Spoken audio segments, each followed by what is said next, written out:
My name is Wesley Shumpert. I work at Holler Honda here in Orlando, Florida.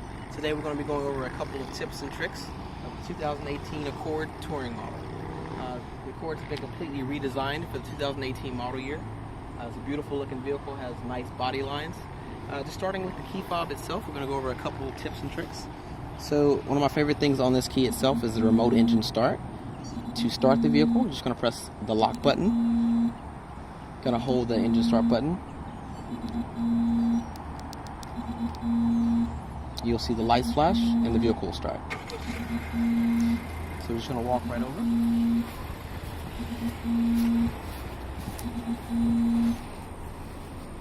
Another one of my favorite features, you can unlock the keys without even taking them out of your pocket, your bag, anything like that. As long as the key is within about 3 feet of the door, you just touch the door handle, the vehicle is going to automatically unlock. If you want to lock the vehicle, just going to press the little stack here. It's going to lock the vehicle for you. You also are going to have the capless fuel. So in the rear, you don't have to worry about getting gas on your hands, not having the gas cap tight enough, getting a check engine light or anything like that. That's all new for the Accord as well. So then we're going to hop right inside and go over some of the new features.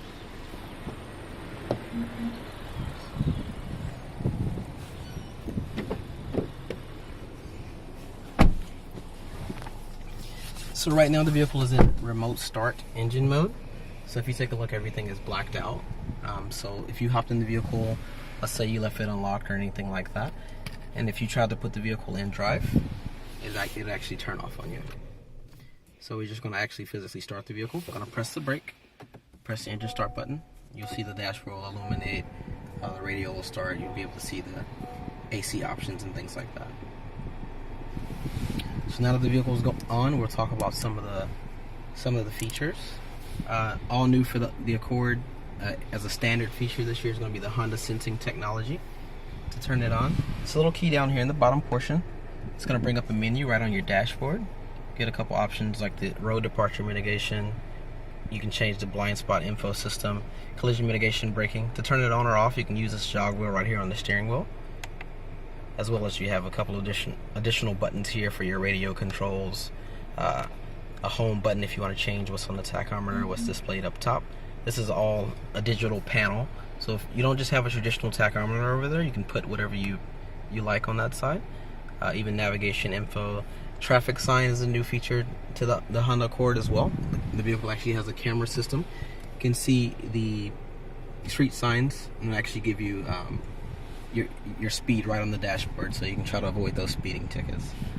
Down here you're going to have the air-conditioned seats as well as the heating seats. I'm sorry, the ventilated seats. In Florida, you really won't need to use the heated seats. AC is probably going to be the way to go. You have a nice pop-up style display here. It's a lot like a tablet. So to change a lot of the settings in the car, it's basically going to be as simple as that. You're just going to tap settings. And you're going to have system, connections, display, vehicle settings. So let's just try that out. If you want to change any of the features in the car, such as the way the doors lock, how long the lights stay on, anything like that, driver position, accessibility, all these types of settings. So let's just try door and window, for example. So the auto door locks by default. By default, the vehicle locks when it gets to about 10 miles per hour. If you don't prefer that, if you want it to automatically lock when you shift it from park to reverse or drive or what have you, you can actually click that option, go down to save, and now that's going to be set for as long as you drive in the car. You can actually set it up independent to key number 1 and key number 2. The keys are actually labeled. You see here I have driver number 2. So if I go back a step, it actually says vehicle driver 2 here. So if I had the driver 1 key, that would change and be corresponding to that. You're going to have the adaptive cruise control settings on this side. So you'll be able to set your cruise here, set the distance of how close you want it to follow. Have paddle shifters if you're feeling sporty. Things like automatic lights that you'd leave on. You don't have to worry about your battery dying or anything like that, or you forgetting to turn the lights off. One of my favorite features in the vehicle is the Apple CarPlay. So I'm just going to demonstrate that for you. So you just take your lightning cable, if you have an iPhone, It also has Android Auto as well. So you just take your phone. Just gonna go to the home screen to kind of show you how it works. You see right here where it says smartphone connection. I'm just gonna plug up the lightning cable. I'm gonna click enable. I'm gonna click allow on the phone, and this will actually change to a new icon. So here you have access to navigation, Apple Maps, lots of music apps. Anything that you would download is compatible is going to pop up on this iPad style menu here. A home button to take you home, just like on the iPhone, unless you have the iPhone 10, of course. Those don't have the home button. You can utilize things like Siri. So if you use this voice activation button here, if you tap it, it's going to give you the Honda voice services. If you hold it, it's going to give you Siri capability. Give me directions to the closest hospital. You'll need to connect to the internet first. Okay, so apparently we're a little too far away from internet, or not connected to, oh, we're in airplane mode. Excuse that, but if it is connected, it will give you an option to open the actual maps menu. It'll pop right up. It'll give you the closest ones. You'll be able to select it just like you would on your phone. So your phone will be here. It'll be like blacked out. You can have it laying here charging.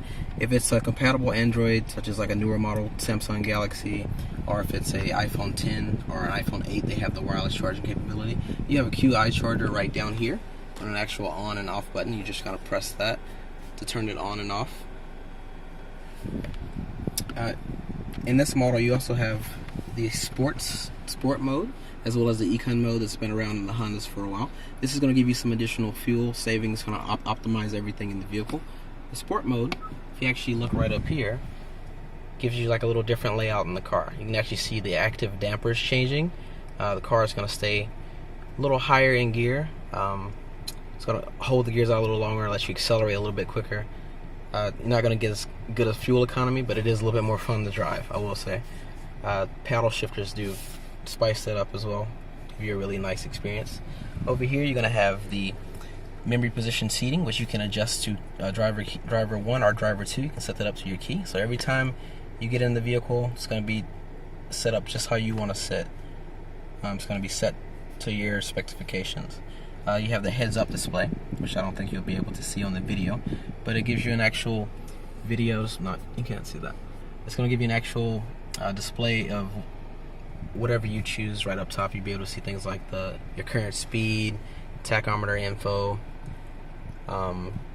street signs, things of that nature. That's all new for Honda as well. Kind of gives the car more of a premium feel.